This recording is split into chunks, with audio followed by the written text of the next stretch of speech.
Assalamualaikum warahmatullahi wabarakatuh. Alhamdulillah, pada kesempatan ini saya akan menjelaskan step by step penggunaan SPSS pada statistika pendidikan, di mana ini sangat bermanfaat untuk penelitian, membantu menunjang penelitian. Nah, pada kesempatan ini saya akan membahas tentang uji normalitas. Nah, yang harus disiapkan adalah data. Misalkan saya punya dua buah data, yaitu metode X dan metode Y, di mana setiap datanya itu ada 30 data. Jadi total itu adalah 60 data. Kemudian kita buka SPSS, di mana banyak macam-macamnya. Ada yang SPSS 17, 18, 19, dan 20. Kebetulan saya menggunakan SPSS 20. Nah, di SPSS ini ada dua, yaitu ada input, dimana inputnya berbentuk seperti ini, kemudian ada yang outputnya ini hasilnya seperti ini. Nah, kita langsung saja kita masukkan. Yang langkah yang pertama tadi data udah, kemudian kita isi variabel view. Setelah isi, di sini ada name, dimana kita isi untuk nilai yang tadi. Kemudian kita isi juga di sini adalah nilai. Oke. Selanjutnya, tadi kan ada dua metode. Di sini kita tulis metode. Oke, begitu juga di sini metode. Untuk diingatkan, pada name ini tidak boleh ada menggunakan spasi. Harus disatukan. Jadi kalau misalkan panjang, lebih baik dipanjangkan, nggak jadi masalah. Tapi kalau untuk label, di sini boleh menggunakan spasi. Nah, karena di sini metodenya ada dua, maka di sini kita kasih keterangan. Untuk satu itu adalah metode X. Oke. Kemudian untuk dua adalah untuk metode Y. Oke, setelah itu kita oke. Nah, untuk kita ini disampelkan di dua angka di belakang koma saya nolkan. Begitu juga ini saya nolkan. Kemudian kita balik ke data view. Nah, di sini lihat ada nilai, ada metode. Di nilai itu hanya ada satu saja, untuk metode ada dua. Untuk dinilai kita pindahkan yang ini, misalkan ini metode X, berarti dari 75 sampai 80 kita kopikan, pindahkan ke SPSS yang ini. Oke. Maka muncul. Nah, tadi yang nilai ini adalah untuk metode X. Metode X itu diwakili oleh angka 1. Maka kita tulis 1. Di sini 1 adalah metode X.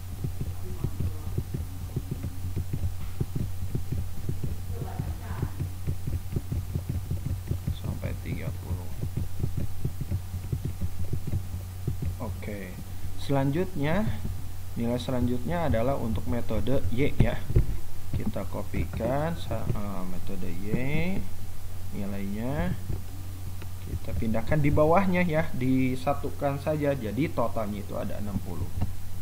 Nah, dari 31 sampai 60 itu adalah nilai untuk metode kedua atau metode Y, maka diwakili oleh angka 2.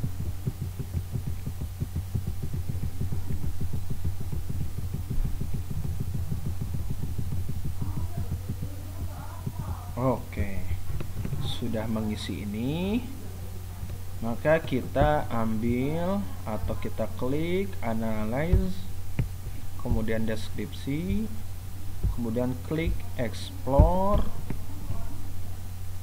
Oke, nilai kita masukkan ke dependent, metode kita masukkan ke faktor, karena faktornya salah satu, dependent itu yang terpakunya, kita klik statistik. Oke, ininya 95%. Continue. Kemudian kita plot. Yang kita cari adalah normalitas ya. Di sini normalitas plot with test. Kemudian continue. Option. Oke, langsung, dan kita klik OK. Maka di tampilan menu hasil akan muncul seperti ini.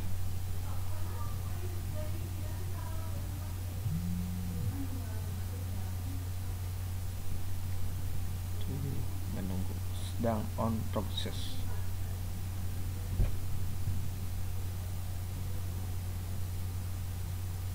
Oke, lihat cache proses summary. Untuk metode X itu ada 30 data, masuk 100%, misinya tidak ada, totalnya 30. Untuk Y juga sama. Nah, kita lihat di sini kalau untuk deskripsi, kita lihat ingin mengetahui min rata-ratanya metode X itu adalah 71 dan standar errornya adalah 2,16.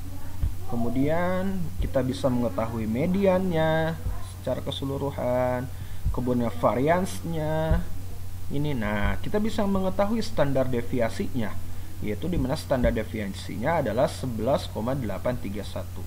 Kemudian terkecilnya pada metode X itu ada 50, metode maksimumnya pada metode X ada 90, ranknya hasilnya 40, interquartile ranknya adalah 20, Quinness dan kurtosis. Ini data-data untuk metode X. Selanjutnya untuk metode Y, nah, rata-ratanya atau minnya adalah 64,13. Kemudian mediannya 65, kemudian variansnya ada 147,430 dan SD-nya atau standar deviasinya adalah 12,142.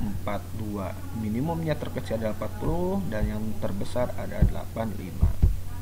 Nah, dan yang terakhir adalah kita ingin menguji normalitas. Nah, lihat di sini ada Kolmogorov, ada Safirovic. Biasanya yang digunakan itu adalah Safirovic untuk metode SPSS. Lihat di signifikan 0,86 dan 0,142.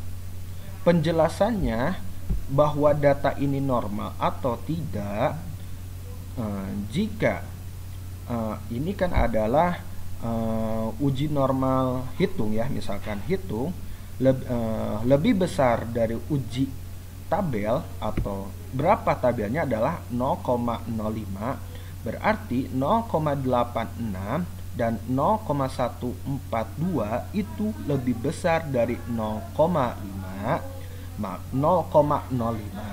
maka dikatakan normal keduanya. Seperti itu. Jadi sekali lagi, kalau dikatakan normal itu adalah signifikan ini lebih besar sama dengan 0,05. Seperti itu. Jadi kita misalkan kita bikin kesimpulan di sini, bikin kesimpulan uji normalitas. Jangan lupa setiap uji-uji itu harus ada hipotesis ya, ada H0 dan H1, dimana H0 itu tidak terdapat berdistribusi normal, kalau H1 terdapat distribusi normal. Misalkan kita tulis lagi di sini uji normalitas H0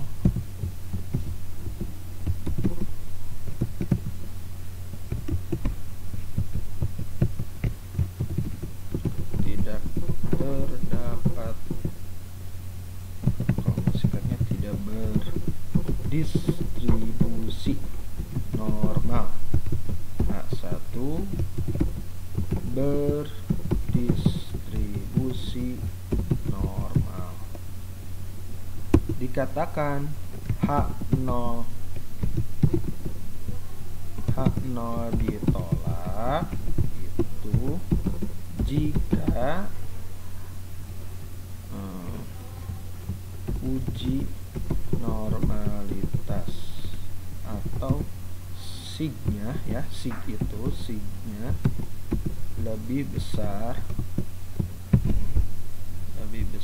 sama dengan lebih besar, oke, lebih besar dari 0,05.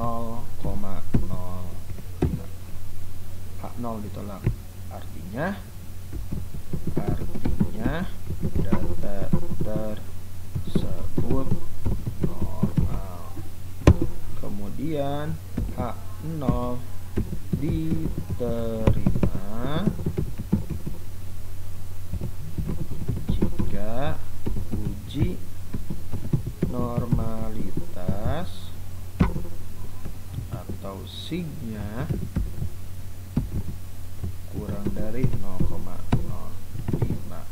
Artinya data tersebut tidak berdistribusi normal.